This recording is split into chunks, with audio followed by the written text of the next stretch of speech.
Well, as I said, we're going to talk about separation of church and state today. First of all, when and how did this all come about? Well, it came about when the U.S. Supreme Court made a ruling in a court case called Everson versus the Board of Education. What this court case was all about was a New Jersey taxpayer filed a lawsuit saying that it was against the Constitution for the taxpayers' money that was going to support state-supported schools. A portion of this money was being given to parents to reimburse them for transportation of their children to a religious school. And that was the essence of the claim. I mean, it's several pages long. I hope that you'll be satisfied with that. Anyway, he claimed that this violated the Constitution of state support of religion. The Supreme Court heard the case on November 20th of one year, and then made the following ruling on February the 10th of the following year. Would anybody like to guess what year this court case came about? I want to say way back at the very, very beginning of this country. The very beginning, BC, or? I'm going to say about 1700. Any other guesses? Well, I was shocked when I found this out because I thought I knew something, but I didn't. Oh, Oh, that late. that late.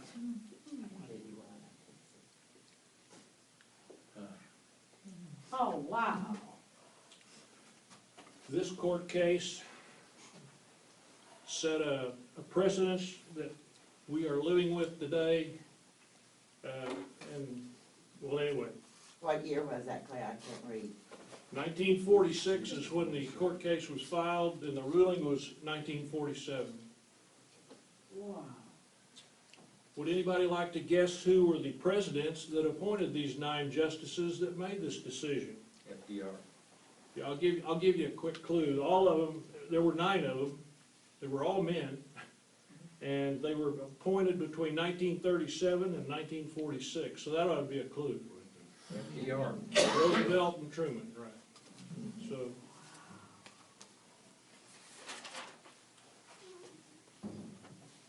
I'm going to give this to you from an authority, not from me. This is from David Barton, from 2 of his books. One of them is Original Intent, the Courts, the Constitution, and Religion. The other one is Separation of Church and State, what the founders really meant. So you'll have to bear with me. I hope you won't become too bored. In recent years, clashes over religious expressions have been among the most frequent controversies decided by federal courts, with the U.S. Supreme Court having issued numerous rulings on the subject, a previously unprecedented practice in American history. Consequently, a body of 9 unelected justices now exercises more control over how, when, where, or if public religious activities will occur than any other entity in America. In fact, one justice describes the court as a national theology board. The modern court largely amassed its control over religion first by discarding the traditional limitations of the religion clause of the First Amendment, and then by adopting the phrase separation of church and state as the modern measuring stick for judging the propriety of a challenged religious expression. By imputing a non-historic meaning to the celebrated historic phrase, the modern courts began declaring unconstitutional many long-standing religious practices and expressions. The subsequent overzealous application by state and local officials of these court decisions and of the separation phrase in general produced even greater restrictions. Because of the current widespread coupling of separation of church and state, With First Amendment controversies, many Americans now believe that the phrase is part of the First Amendment. Yet, concerning religion, the First Amendment only states, Congress shall make no law respecting an establishment of religion or prohibiting the free exercise thereof. The metaphor, separation of church and state, became the contemporary standard for judicial policy in the 1947 Everson versus the Board of Education, when the court proclaimed, the First Amendment has erected a wall between church and state. That wall must be kept high and impregnable. We could not approve the slightest breach.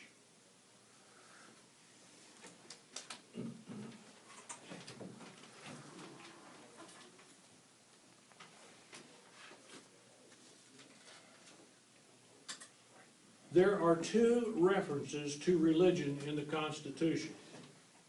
The first reference is in Article 6, Section 3 of the Constitution. No religious test shall ever be required as a qualification to any office or public trust under the United States. The second one is in the First Amendment to the Constitution. Congress shall make no law respecting an establishment of religion or prohibiting the free exercise thereof. It is very obvious that no portion of the phrase separation of church and state appears in either part of the First Amendment nor in any other part of the Constitution.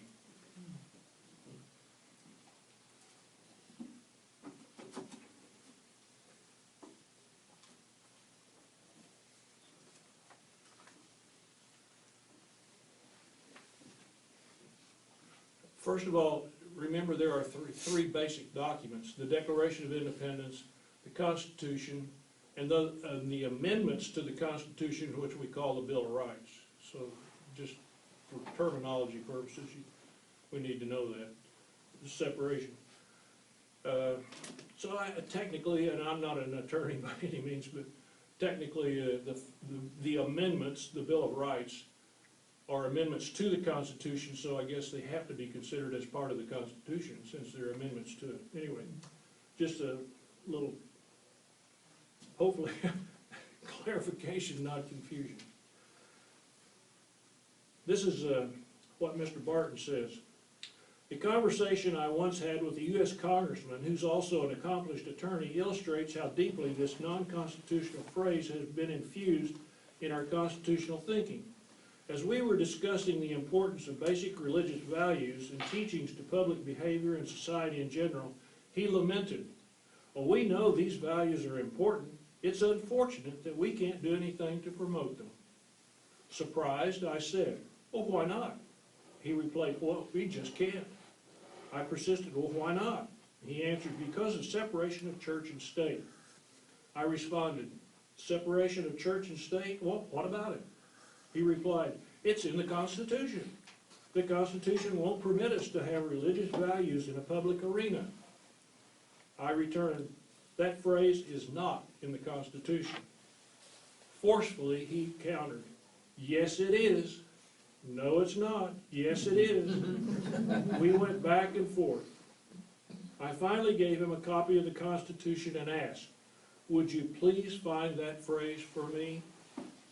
He replied triumphantly, "I'd be happy to." He immediately turned to the First Amendment and read it and became very embarrassed. He said, "I can't believe this.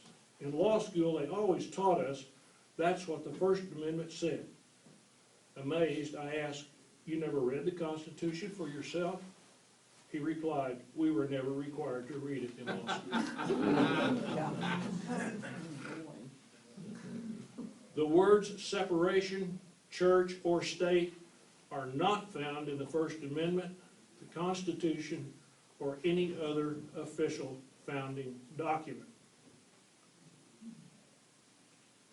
The founders repeatedly explained that they were seeking to prevent what they had experienced under Great Britain, the legal establishment by the national government of a single religious denomination in exclusion of all others. Significantly, the word religion in the Founders' First Amendment discussions was often used interchangeably with the word denomination. The final version that Congress passed stated, Congress shall make no law establishing religion or prohibiting the free exercise thereof. Clearly, the word religion had been used interchangeably with denomination throughout their discussions, and this is why the First Amendment prohibited the national government from establishing any single religion or denomination. Significantly, for over a century and a half after the First Amendment was ratified, this was the only manner in which it was interpreted. Unfortunately, in recent decades, activist courts have dramatically redefined the word religion in the First Amendment, giving it a definition found in no dictionary.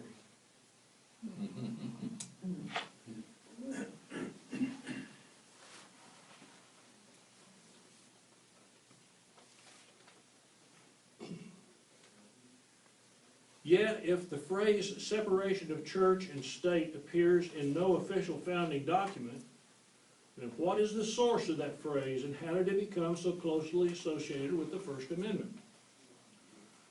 On October the 7th, 1801, the Danbury Baptist Association of Danbury, Connecticut, sent a letter to President Thomas Jefferson expressing their concern that protection for religion had been written into the laws and the Constitution,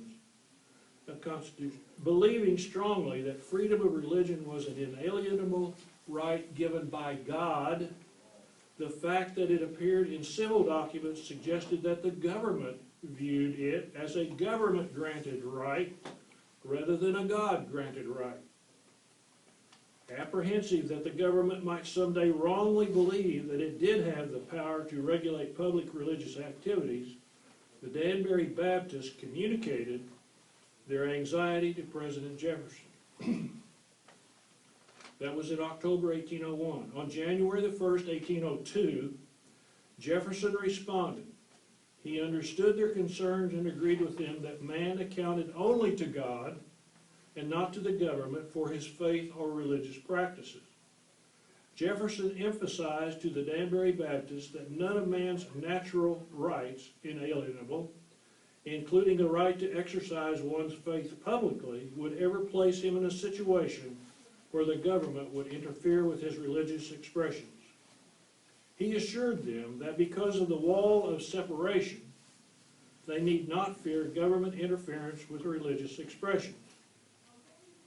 He stated, believing with you that religion is a matter which lies solely between man and his God, I contemplate with sovereign reverence that act of the whole American people which declared that their legislators should make no law respecting an establishment of religion or prohibiting the free exercise thereof, thus building a wall of separation between church and state. In his letter, Jefferson made clear that the wall of separation was erected not to limit public religious expression, but rather to provide security against governmental interference with those expressions, whether private or public. On numerous other occasions, Jefferson repeatedly affirmed that the sole purpose of the First Amendment was to ensure that the federal government could not interfere with public religious expressions. However, a reversal occurred in 1947 in the Everson versus the Board of Education when the Supreme Court for the first time interpreted separation phrase as requiring the federal government to remove religious expressions from the public arena. That is, it's interpreted the First Amendment not as a limitation on government interference, but rather a limitation on religious expression and principles. That court, unlike previous ones, did not reprint Jefferson's letter, but cited only 8 words from the letter, a wall of separation between church and state. The court did not give the context of the phrase or Jefferson's numerous other statements on the subject. In fact, it did not even mention previous Supreme Court rulings that had used Jefferson's letter to preserve religious principles in public society rather than remove them. In short, that 1947 court was the first to divorce Jefferson metaphor from its context and then apply it in a manner exactly opposite to Jefferson's clearly articulated intent. 15 years later, in 1962, after redefining Jefferson's phrase in the 1962 decision of Engel versus Vitale, the court began redefining individual words within that phrase. For example, the court determined that church would no longer mean a federal denomination, as had been its meaning for the previous 2 centuries, but that church would now mean a public religious activity. Therefore, the separation of church and state no longer meant that federal government could not establish a federal denomination, but it now meant that public religious expressions must be kept separate from the public square. This change in definition has resulted in one absurd ruling after another. Very briefly, I'm going to tell you about Engel versus Vitale because I think it's, well, it can't be more important than the first ruling because the first ruling is what opened Pandora's box. The Engel versus Vitale is the one that stopped prayer in school. Engel versus Vitale, 1962, was a landmark United States court case that ruled it is unconstitutional for state officials to compose an official school prayer and encourage its recitation in public schools. The case was brought by a group of families, the public school students in Hyde Park, New York, which is where Mr. Roosevelt's home is, who complained that the voluntary prayer written by the State Board of Regents was unconstitutional and contradicted their religious beliefs. Quick history. In 1951, after World War II and during the early stages of the Korean conflict, a lot of discussion was about communism and all that. So this group wrote a prayer trying to establish a better feeling for people with their country and that kind of thing. The prayer was this: Almighty God, we acknowledge our dependence upon Thee, and we beg Thy blessings upon us, our parents, our teachers, and our country. Amen. The plaintiffs argued that opening the school day with such a prayer violates the Establishment Clause of the First Amendment to the United States as applies to the states through the 14th Amendment. Now, I'll tell you a little deal about the 14th Amendment, very briefly. This was an amendment that was written and introduced right after the Civil War, had everything to do with the freedom of slaves and their status and their ability to vote and so forth. How they got this conflicted with church, I am not an attorney. The plaintiffs argued that opening the school, well, it was a law established. So Engel became the basis for several subsequent decisions limiting government-directed prayer in the school. So that, to me, is just as important as the other one, specifically for church and for school. Now, let's see, where am I? Okay. I talked about some of the rulings, and I'm just going to read you a few, not all of them. A citizen riding a public bus cannot give a fellow rider a book containing Bible stories. A Bible school or a church may not use the word seminary or issue biblical degrees unless the state first approves the Bible courses, Bible teachers, and the theological curriculum. It is unconstitutional for an historic memorial, even to the fallen or slain, to contain a cross as part of its display, no matter how many previous decades the memorial had been standing. It is unconstitutional for a public cemetery to have a planter in the shape of a cross, for if someone were to view that cross, it could cause emotional distress and thus constitute an injury in fact. It is unconstitutional for a nativity scene to be displayed on public property unless it is surrounded by sufficient secular displays to prevent it from appearing religious. In Minnesota, a state employee was barred from parking his car in the state parking lot because he had religious stickers on his bumper. A military honor guard who was part of a special unit that conducted military funerals, solemnities for fallen warriors, was removed from his position for saying, "God bless you and this family, and God bless the United States of America," while presenting a military family a folded flag in honor of a deceased family member, even though he had been asked by the family to include that blessing in the flag presentation. Whoa. Student artwork containing religious symbols such as a Bible or a cross may be treated as gang symbols, profanity, and satanic signs. And this is the last one I'm going to read to you. In 9 western states, courts rule it is constitutional for public schools to require a 3-week indoctrination to the Islamic faith, in which all junior high students must pretend they are Muslims and offer prayers to Allah.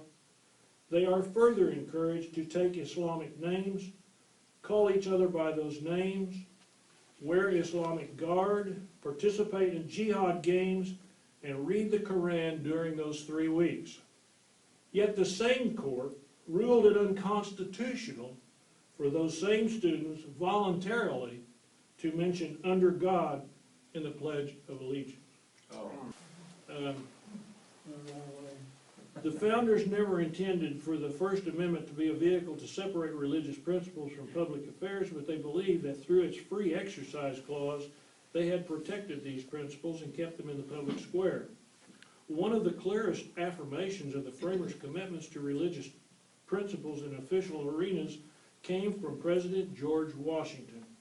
He presided over the formation of both the Constitution and the Bill of Rights, the amendments to the Constitution. In his famous farewell address, Washington reminded Americans that religious teachings and values must never be removed from politics and public policy. Of all the dispositions and habits which led to political prosperity, religion and morality are indispensable. In vain would that man claim the tribute of patriotism who should labor to subvert these great pillars of human happiness. These firmest props of the duties of men and citizens, the mere politician, equally with the pious man, ought to respect and cherish them. Washington even asserted that if anyone tried to separate religion and morality from public life and policy, he should not be called a patriot. Let us with caution indulge the supposition that morality can be maintained without religion. Whatever may be conceded to the influence of redefined education, reason and experience both forbid us to expect that national morality can prevail in exclusion of religious principles. I want to tell you what happened. For example, following the court's 1962-63 decision to exclude basic religious teachings from students, violent crime increased 700%, with metal detectors and uniformed police officers becoming a normal part of the student educational experience. In fact, crime so exploded among junior high students that the federal government began separate tracking for murders, assaults, and rapes committed by students ages 10 through 14. None of these categories of statistics ever existed before the court's decision. That is, these crimes occurred so infrequently that separate monitoring of these problems was unnecessary. Yet despite these alarming trends and burgeoning increases in violent crime among students, they still cannot be permitted to see such things as don't steal, don't kill, or even teachings such as the Golden Rule or Good Samaritan, for they might obey those teachings, and that would not only be unconstitutional, but it might cause them psychological harm. Oh, gosh. Another aspect of behavior directly impacted by the removal of religious principles was morality. After the 62-63 court-ordered removal of religious principles from students, teenage pregnancies immediately soared over 700% also. Similarly, sexual activity among 15-year-olds skyrocketed and sexually transmitted diseases among students ascended to previously unrecorded levels. In fact, virtually every moral measurement kept by federal cabinet level agencies reflects the same statistical pattern. The removal of religious principles from the public sphere was accompanied by a corresponding decline in public morality.